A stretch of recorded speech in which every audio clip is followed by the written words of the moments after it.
My name is Claire Bennett. I was 34 when my mother used 18 sticky notes to divide Grandma's house while Grandma was still alive upstairs. Diane called it a care meeting. She marked the bedroom, china cabinet, and porch swing. None had my name. Then she smiled and said, "You don't get a room in this house, Claire. You were just the help who got emotionally attached." I laid one note beside her pen.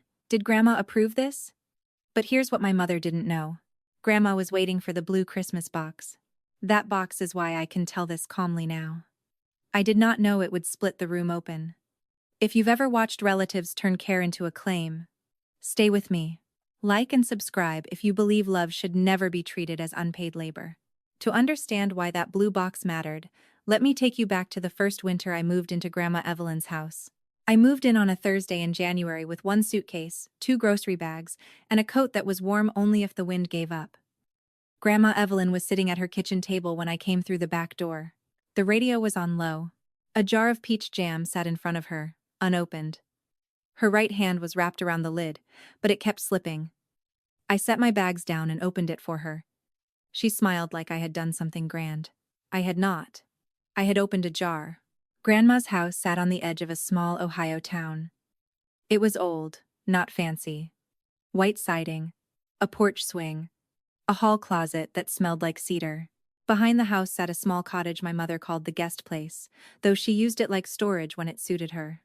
My mother, Diane Bennett, lived 20 minutes away. 20 minutes is close enough to show up. It is also far enough to build an excuse if you like excuses more than people. Diane had a way of sounding responsible without being present. She could say, "I'm handling Mom," and never touch the dishes in the sink. She could stand in Grandma's kitchen for 10 minutes, move one stack of mail, and leave everyone believing she had cleaned the whole house. In my family, the person who did the work was called dramatic, and the person who took credit was called responsible. At the clinic that first month, I learned how small care looks from the outside. I salted the porch steps before sunrise. I tucked a folded towel behind Grandma's back in my car. I wrote down each medicine change because Grandma hated asking the same question twice. By noon, Diane had written in the family group chat, "I handled Mom's appointment, nothing major." I stared at that message in the pharmacy line. Grandma touched my sleeve and said, "Let her have her sentence, honey. I know who drove." I wanted that to be enough. For a while it was. During a sleet storm, the furnace quit at midnight. Grandma's bedroom dropped to 58 degrees. I dragged a space heater from the basement and called the repairman with one hand while holding Grandma's socks in the other. Diane said she was between accounts that week, so I paid the emergency fee and taped the receipt to the fridge. 2 days later, at church, Diane told 3 women by the coffee urn, "I'm making sure the house stays safe." She held her paper cup with both hands, like she had spent the night in that cold hallway. When we got home, I changed the filter and said nothing. Diane saw the box of filters on the counter and sighed. "You always make things harder than they need to be." That became her favorite sentence. She used it when I labeled Grandma's pills. She used it when I asked for written instructions. She used it when I said Grandma should not be left alone after dark. The words never sounded angry. They sounded worse. They sounded practiced. On Thanksgiving, Diane made the whole thing public without raising her voice. I cooked most of the meal because Grandma could not stand long enough to stir gravy. Diane brought store-bought rolls and carried them in like a medal. When the table filled up, she looked at me and tapped a folding chair near the kitchen doorway. "You'll be up and down anyway," she said. My cousins kept passing plates. My brother looked at the turkey. Nobody said, "Claire should sit with us." That was how my family made a servant's seat look practical. Grandma saw it. She waited until the plates were stacked, then slid a small piece of pumpkin pie toward me at the counter. The whipped cream had already started to melt. "You were not made for the doorway," she said. I laughed because I did not trust myself with any other sound. Near Christmas that year, Grandma asked me to bring down the blue box from the hall closet. It was a plastic Christmas box with a cracked corner and a strip of old tape across the lid. Inside were ornaments wrapped in tissue, a broken angel topper, and a little stack of cards tied with red yarn. Grandma took the cards out and patted the empty space. "Receipts go in here," she said. "Notes go in here. Not because love needs proof, honey. Because some people only respect paper after they've ignored a person." I looked at her. She looked back like she was not asking permission to be honest. So I started keeping things. Not secret things, not stolen things. things that already belonged to Grandma's life. Pharmacy receipts, appointment cards, furnace bills, care calendars with her initials in the corner. Envelopes she asked me to save after Diane sent them back unopened. Every few weeks, Grandma would point to the closet and say, "Blue box." I would open it, slide in a paper, and close the lid. At first, it felt silly. Then it felt sad. Then it felt necessary. 3 years later, the first property tax letter arrived after lunch. Grandma had fallen asleep in her recliner with a blanket over her knees. I was rinsing a mug when Diane came in through the back door without knocking. She picked up the envelope before I could dry my hands. "A house like this is too much responsibility for one old woman," she said. The assessed value sat on the page in black print, $428,000. Diane folded the letter and slipped it into her purse. I held out my hand. "That's Grandma's mail." Diane smiled. "And I am her daughter." Grandma opened her eyes from the recliner. She had not been sleeping as deeply as Diane thought. "Give Claire the letter," Grandma said. For 1 second, Diane's face went flat. Then she handed it to me with 2 fingers, like the paper had gotten dirty on the way back. I put it in the blue box that night. Grandma watched until the lid clicked shut. After that, money began showing up in places money had no business showing up. A check cleared every month from Grandma's account. The memo line said Family Care Management. The amount was $2,800. Diane's signature sat on the back of the first copy I saw. I did not go digging for it. Grandma gave me the bank envelope and said, "Read the line at the bottom." I read it twice. Diane was being paid to manage care I was providing. My hand tightened around the paper, but I did not call her. A fight would have helped Diane. She could turn a raised voice into proof that I was unstable. So I made a copy at the library, put the original back where Grandma wanted it, and placed the copy inside the blue box. Grandma said, "Good." That one word settled me. Around that time, Joanne Price started coming by from the hospice volunteer list and the church meal circle. Joanne had silver hair cut under her chin and shoes that squeaked on the kitchen floor. She never arrived empty-handed. Soup, banana bread, soft tissues. Once, a crossword book because Grandma liked to pretend she did not need glasses. Joanne saw more than she said. One afternoon, she came in while I was writing down Grandma's evening pills. Diane had just left. Her perfume still hung near the back door. Her coffee mug was in the sink. She had been there 9 minutes. Joanne looked at the pill chart. Then she looked at the laundry basket by my feet. "Does your mother stay here at night?" she asked. "No, ma'am," I said. She nodded once. She put the soup in the fridge and washed Diane's mug without being asked. That was Joanne's way. She made one quiet move toward the truth. By spring, Grandma's handwriting had changed. It was still hers, but the letters leaned more. Some mornings she could sign her name cleanly. Some mornings she could not hold the pen long enough. One Tuesday, she told me to drive her to Martin Cole's office. Martin was her estate lawyer. I had met him once at a pancake breakfast. He wore brown shoes that looked older than his car, and spoke to Grandma like she was the client, not the old woman in the room. I did not go into the meeting. Grandma told me not to. "You can sit outside with my purse," she said, "and don't let your mother call me while I'm in there." So I sat in the waiting room with her purse on my lap and her pills in my coat pocket. Through the wall, I heard a drawer open. I heard paper slide against paper. Then I heard Grandma laugh once, low and tired. When she came out, she carried a large manila envelope. She looked smaller than when she had gone in.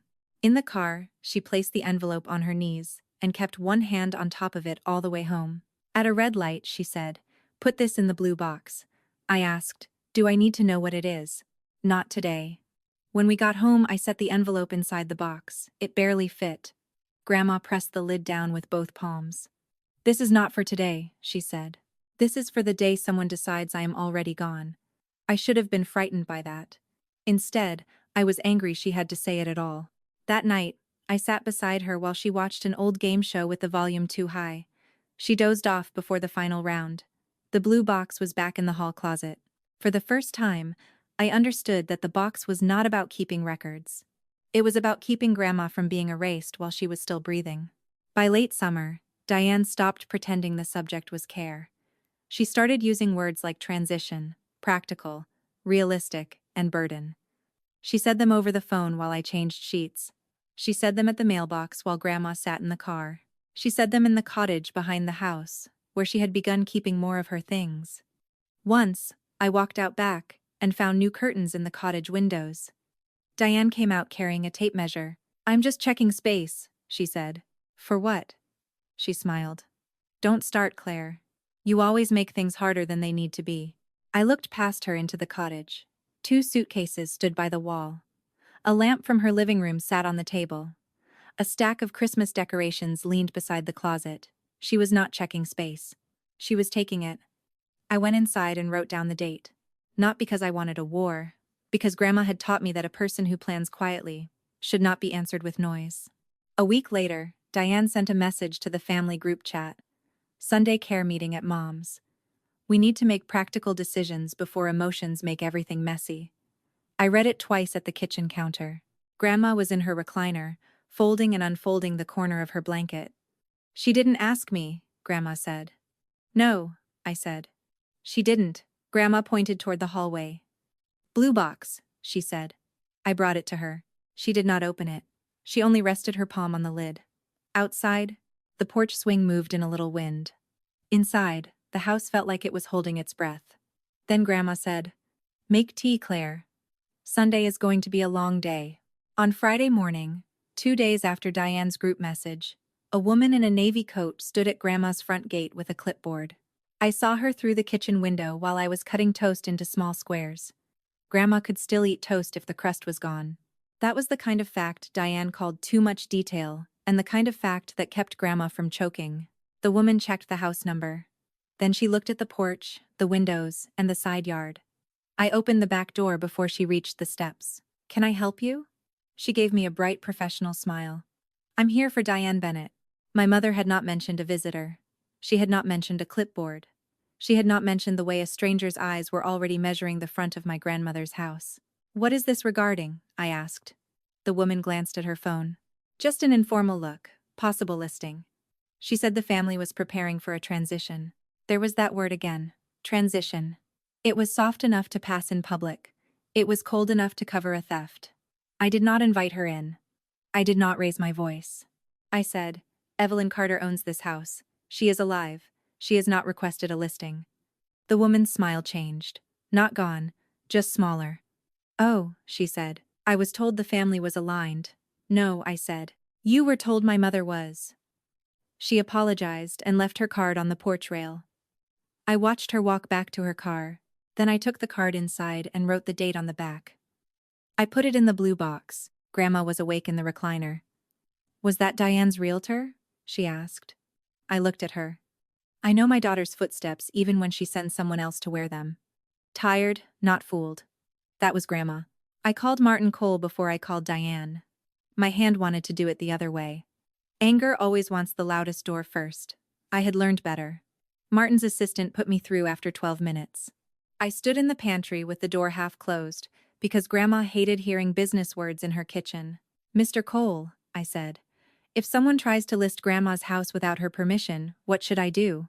He did not sound surprised. That worried me. "Document the contact," he said. "Do not sign anything. Do not let anyone remove original papers from the house. And Claire?" "Yes?" "Make sure your grandmother speaks for herself on Sunday if she is able." If she is able. That phrase stayed with me. It sat beside the realtor's card. It sat beside the blue box. It sat beside the stairs Grandma had started avoiding after lunch. When I came out of the pantry, Diane was in the kitchen. She had let herself in through the back door again. She was wearing cream pants and a sweater that looked too clean for any room where medicine cups sat by the sink. Her purse was open on the counter. A manila folder was sticking out of it. Grandma's eyes were closed. Diane thought she was asleep. "You didn't tell me a realtor was coming," I said. Diane zipped her purse halfway. "Because it was none of your business. It is Grandma's house, and I am her daughter." She liked that sentence. It turned blood into a badge and work into a footnote. I looked at the folder before she pushed it down. I only saw the cover for a second. Transition Plan Evelyn Carter Property. A second is enough when the words are printed big. Diane followed my eyes. "Don't start." I said nothing. She took the folder and walked toward the back door. At the threshold, She turned with that soft sigh she used when she wanted witnesses to imagine me unreasonable. You always make things harder than they need to be. Grandma opened her eyes after the door shut. She had papers, Grandma said. Yes. Did you see the title? Yes. Write it down. So I did. I wrote the date, the time, and the title on a yellow legal pad. I wrote that Diane hid the folder when I saw it. I wrote that a realtor had come without Grandma's consent. My hand pressed too hard on the paper, and the pen left dents on the page under it. Grandma watched the pen more than she watched me. Then I put the realtor's card beside the property tax letter in the blue box. By Saturday afternoon, Diane had started dressing the lie for company. She sent another family message. Sunday at 4. Please be practical. Mom's care needs are changing. Claire is emotional, so let's keep this structured. I showed the message to Grandma. She read it slowly. Her finger moved under each line. Emotional, she said. That is what people call you when they want your facts to sound wet. I laughed once. She did not. Ask me clearly, she said. So I sat across from her at the kitchen table and asked one question at a time. Grandma, do you want this house divided now? No. Do you want Diane to decide who gets what? No. Do you want me to leave? Her hand tightened on the edge of the table. No, Claire. I wrote down her answers in plain words. No lawyer language, no fancy phrasing. Just date, question, answer. Grandma signed the bottom on the second try. The first try shook too badly, and Diane would have called it proof of confusion. On the second try, Grandma pressed harder. Her name came out uneven, but it was hers. I called Martin again and told him. He said, keep that with the other materials. I will attend Sunday if Evelyn still wants me there. She does, I said. Grandma nodded from the table. Then I asked the question that had been sitting in my throat since the realtor left. Is there anything Diane can make me sign? Martin paused. She can put paper in front of you. That is not the same as power. I wrote that down too, not because it was beautiful, but because I knew Diane would bring paper. Diane arrived Saturday evening with 2 grocery bags and no groceries. One bag held paper plates, the other held sticky notes in 3 colors. She placed them on the counter like she was bringing supplies for a school fundraiser. Grandma looked at them. What are those for? She asked. Diane did not miss a beat. Organization. Of what? Mom, don't wear yourself out. That was how Diane took control. She did not answer the question. She made the question sound dangerous to the person who asked it. I saw the colors. Yellow, blue, pink. My stomach knew before my mind did. Diane took a stack of yellow notes and tapped them straight with her thumb. Tomorrow will go smoother if people can see things. Things, Grandma repeated. Furniture, rooms, practical matters. Grandma looked at me. I did not speak for her. That mattered. I had spent years being accused of putting words in her mouth. So I waited. Grandma said, I am not dead, Diane. Diane's smile stayed on. Her eyes did not. Nobody said you were. The paper notes sat between them on the counter. A small thing. A cheap thing. A thing anyone could buy at the drugstore. But in Diane's hands, those sticky notes looked like little claim tickets for a woman who was still breathing. I wanted to throw them away. I did not. I took a photograph of them after Diane went to the cottage. I made sure the stove clock showed the time. Then I printed the photo at the pharmacy kiosk while Grandma napped. It went into the blue box before dinner. Diane thought she was organizing the room. She was labeling her own intent. On Sunday morning, Joanne Price came by with banana bread and a small white envelope for Grandma. She stopped in the kitchen doorway when she saw the folding chairs stacked against the wall. Big visit today? Joanne asked. Care meeting, I said. She looked at the chairs, then at the blue box on the hall table, then at me. Did Evelyn ask for a family meeting, or did your mother? The question landed softly. It still landed. My mother, I said. Joanne set the banana bread on the counter. She did not ask to see the box. She did not ask for the story. She only washed her hands and went to Grandma's chair. Evelyn, she said, do you want me to come back later? Grandma looked from Joanne to me. Her face had lost some color that morning. Her voice had not lost its aim. Come back at 4, she said. Diane came in from the cottage before noon and found Joanne's envelope on the table. What's that? she asked. Church bulletin, I said. It was not a lie. It was a church bulletin. Joanne had tucked a note inside it that said, I can stay if needed. Diane picked up the envelope and turned it over. I held out my hand. For a second, she considered refusing. I saw it. Then she remembered the meeting was only a few hours away. She was too close to her stage to waste the performance early. She gave me the envelope. Claire, she said, today is not about you. No, I said, it's about Grandma. At 3:30, Diane began moving chairs. Not asking. Moving. She put Grandma's recliner near the stairs instead of the table. She set the folding chairs in a half circle, like she expected an audience. She placed the sticky notes beside her purse. She put a pen on top of them. Then she looked at me. I hope you can behave today. I was holding the blue box against my hip. I'm planning to listen, I said. She glanced at the box. What is that? Grandma's. What's in it? Things she asked me to keep. Diane stared 1 second too long. She did not know what was inside. She also did not like that there was anything in the house she did not control. The doorbell rang before she could ask again. That saved me from answering. It did not save her from the box. The doorbell rang at 3:58.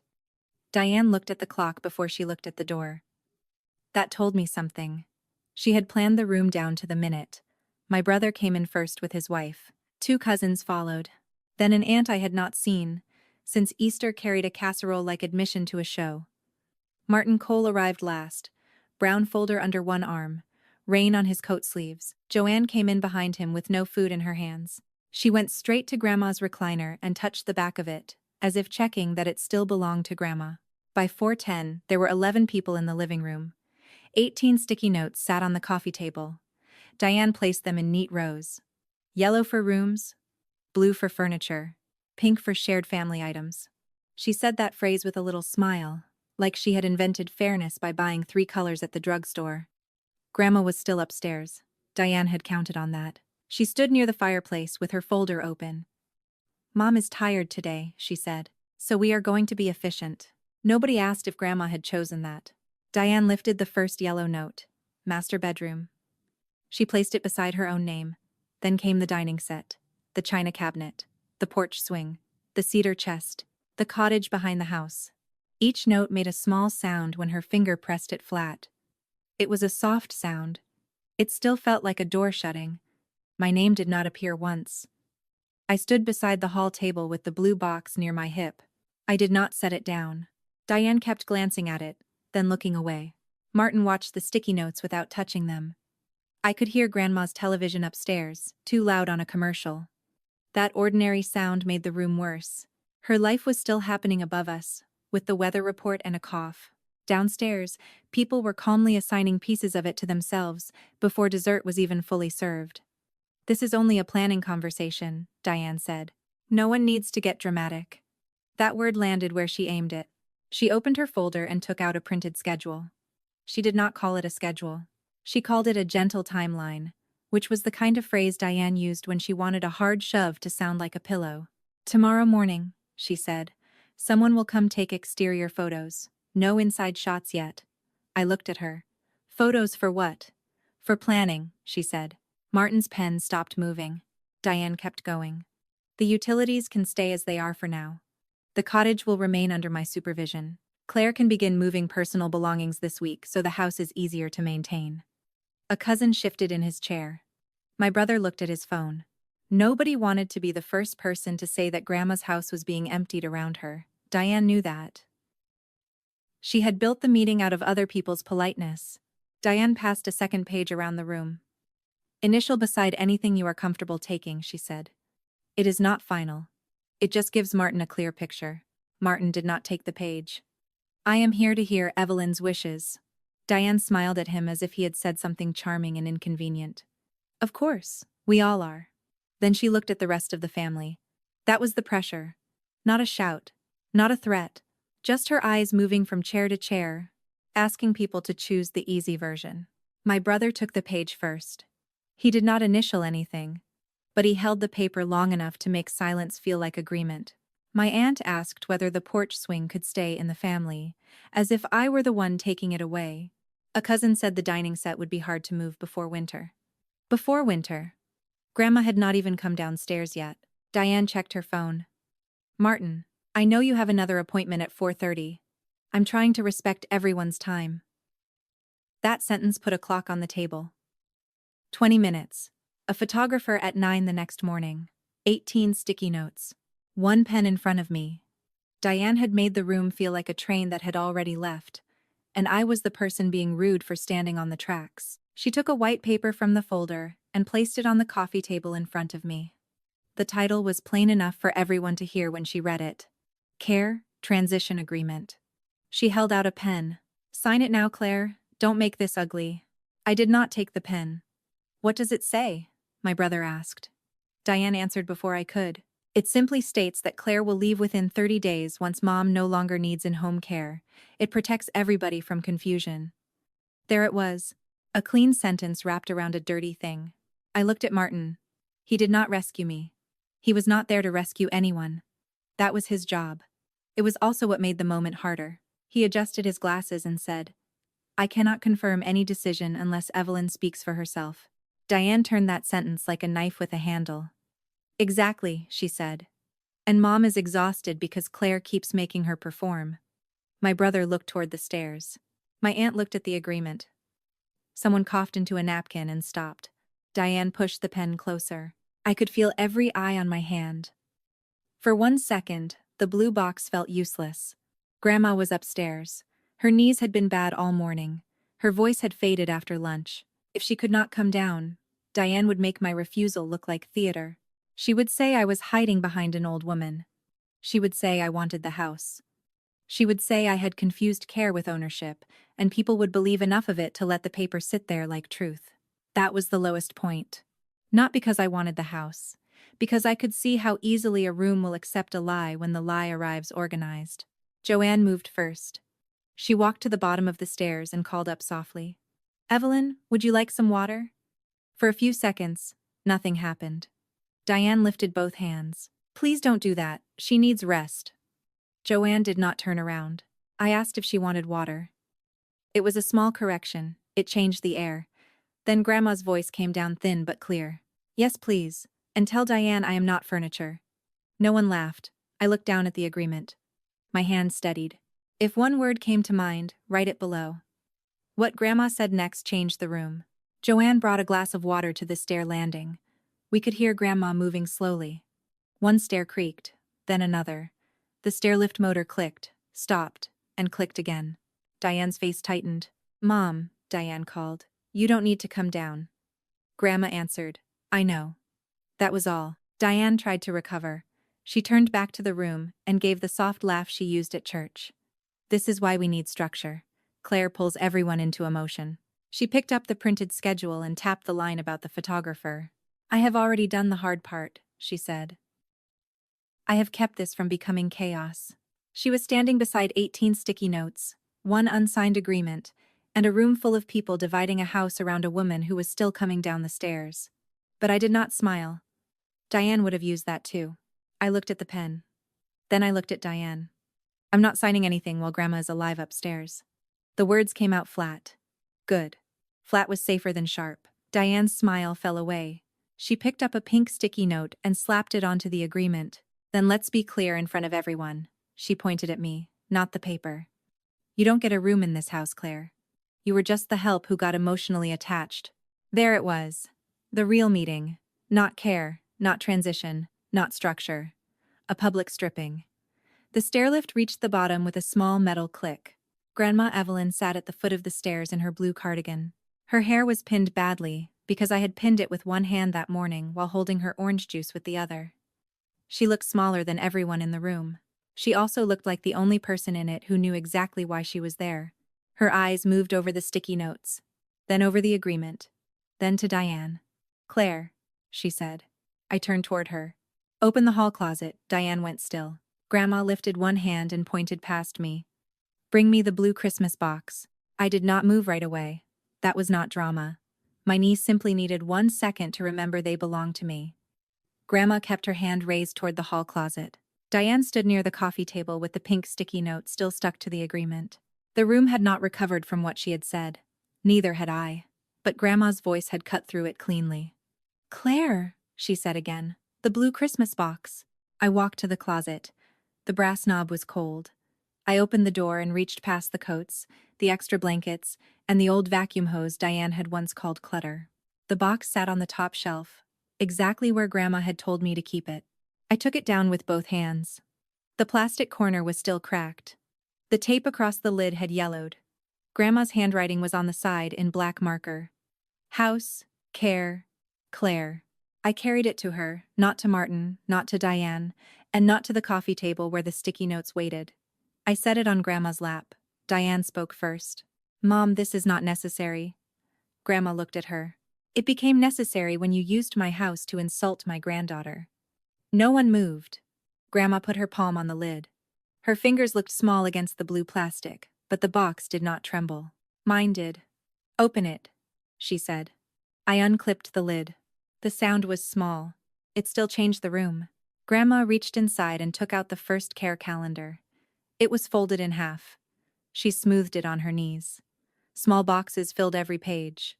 Morning pills, evening pills, furnace repair, doctor visit, Claire overnight, Claire overnight, Claire overnight. She did not explain it. She handed it to Martin. Then she took out the returned envelopes. 5 of them. All addressed to Diane. All with Grandma's handwriting on the front. One still had a Christmas stamp in the corner. "These came back," Grandma said. "Unopened." Diane's mouth tightened. "Mom." That was a busy season. Grandma picked up the envelope with the Christmas stamp. "I wrote that one after I fell in the bathroom." Diane looked around the room, not at the envelope. "I never got that." Grandma turned it over. The return mark was printed across the back. Undeliverable was not written there. Refused was. My aunt made a small sound and covered it with a cough. Grandma took out the bank copies next. She did not hold them high. She only laid them on top of the care calendar, where the memo line showed in the lamplight. Family care management. Diane reached toward the papers. I moved one step. Not fast. "Just enough," Grandma said. "No." That one word stopped my mother's hand. Martin looked at the calendars. He looked at the checks. Then he looked at Diane. "Mrs. Bennett," he said, "how many nights did you stay in this house last month?" Diane blinked. The question was simple. That made it worse. "I don't keep count like that," she said. Grandma tapped the calendar. "Claire did." Martin asked the second question. "Who approved the checks marked family care management?" Diane gave a little laugh with no air in it. "I was handling things." Grandma slid one finger across the check copy. "You were cashing things." My brother lowered his phone. My aunt took the sticky note off the porch swing and held it in her fist. Joanne put one hand over her mouth, then dropped it to her chest like she needed the pressure there. One cousin stared at the floor so hard I thought he might find his spine down there. Diane looked at me then. Not at Grandma. At me. Like I had manufactured my grandmother's handwriting, my grandmother's envelopes, my grandmother's tired voice, and my grandmother's memory.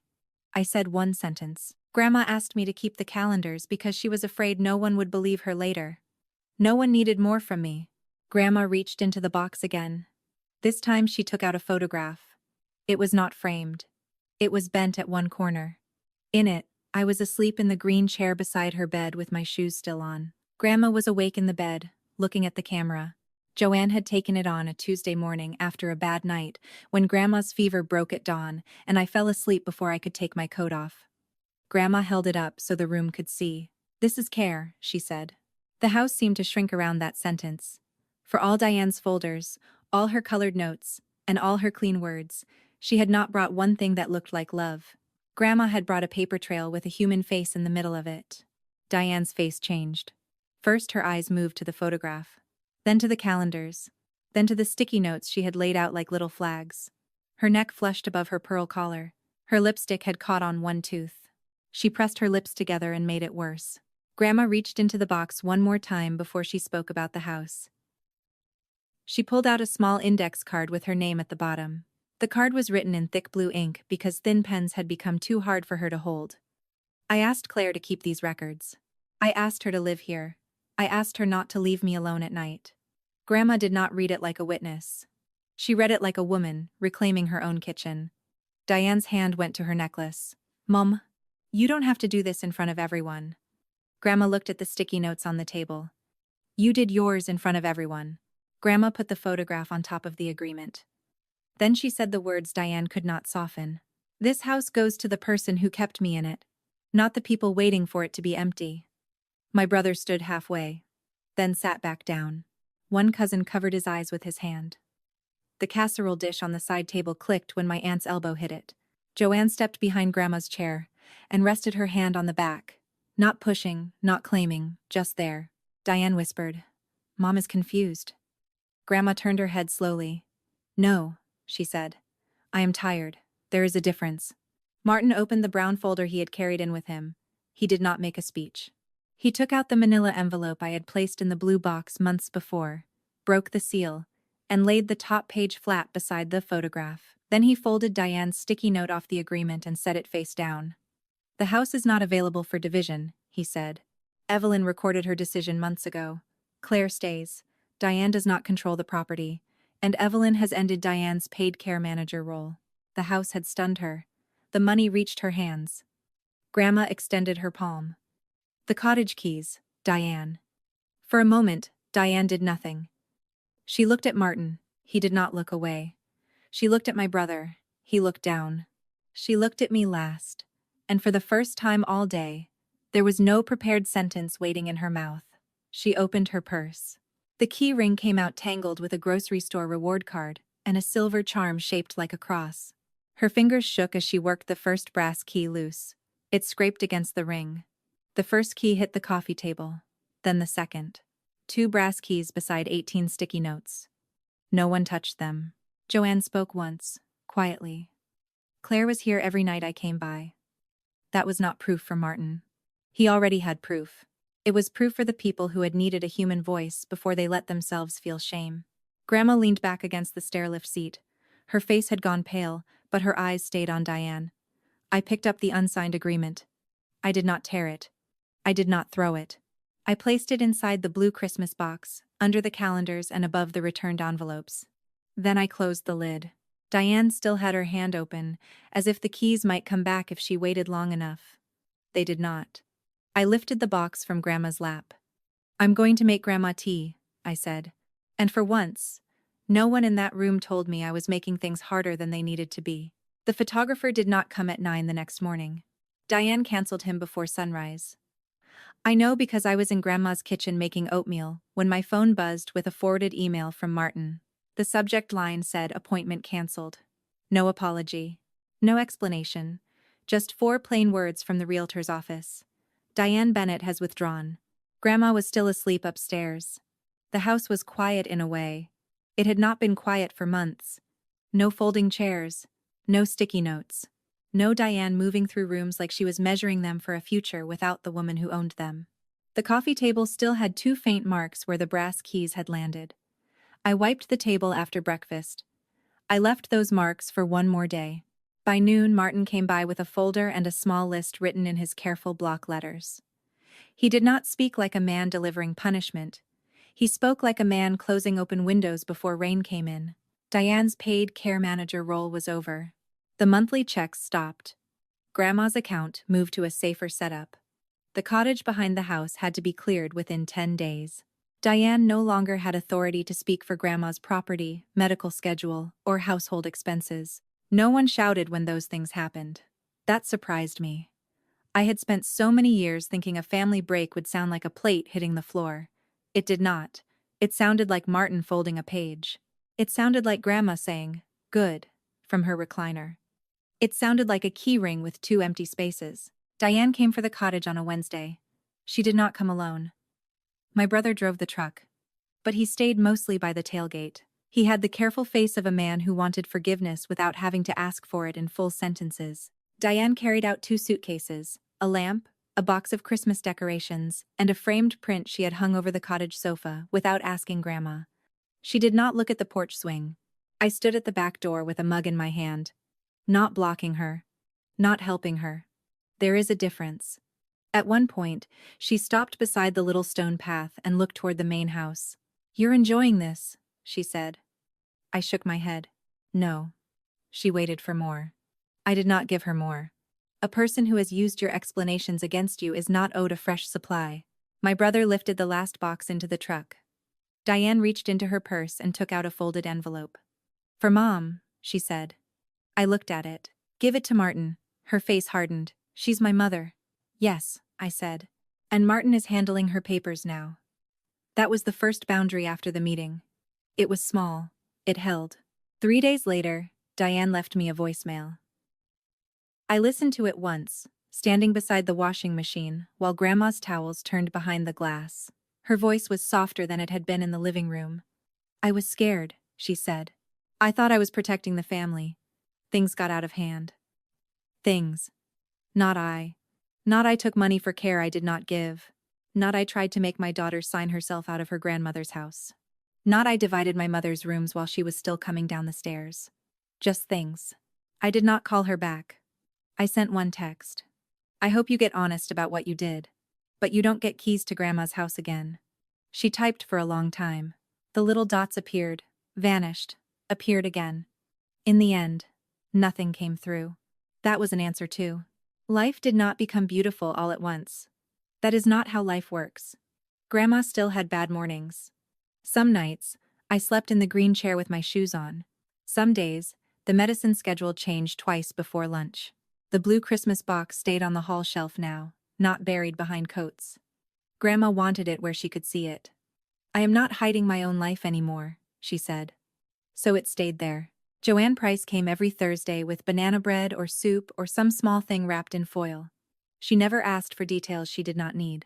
She never said, I knew your mother was like that, though I think she did.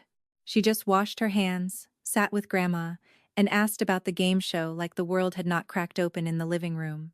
One afternoon, Joanne brought a new label for the blue box. It was written in her neat church lady handwriting, Evelyn's House Records. Grandma read it and shook her head. No, she said, too cold. Joanne handed her the pen. Grandma wrote under it in shaky blue ink.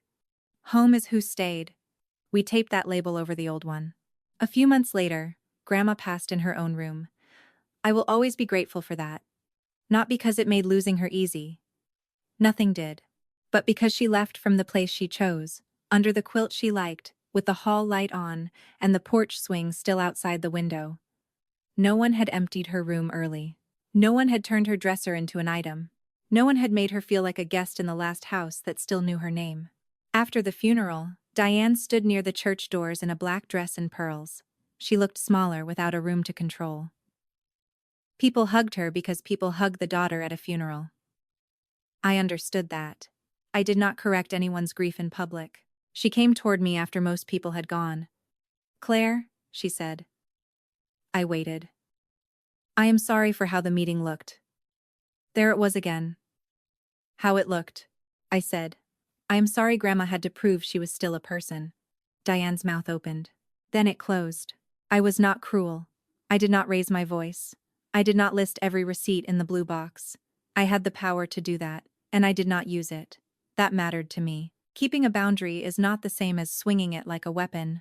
I left the church with Joanne on one side, and my brother walking 3 steps behind us, holding the casserole dish my aunt had forgotten. It was almost funny, the casserole following us all the way to the end.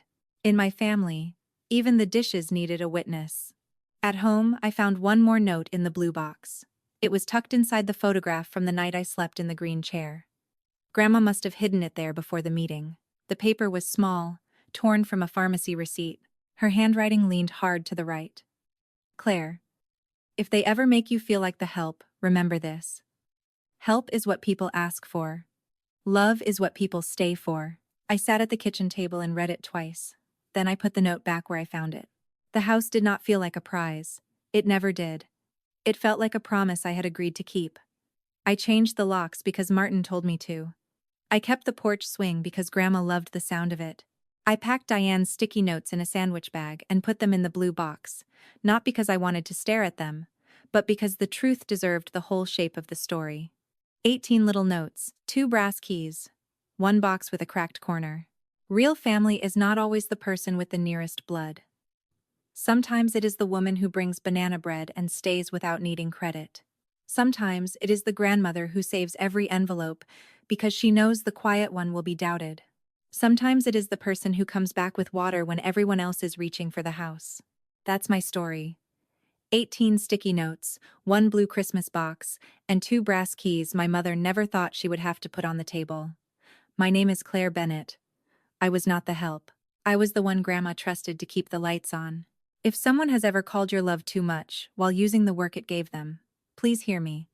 You do not have to keep handing keys to people who only respect a door after it locks. Share this with someone who stayed when everyone else only waited.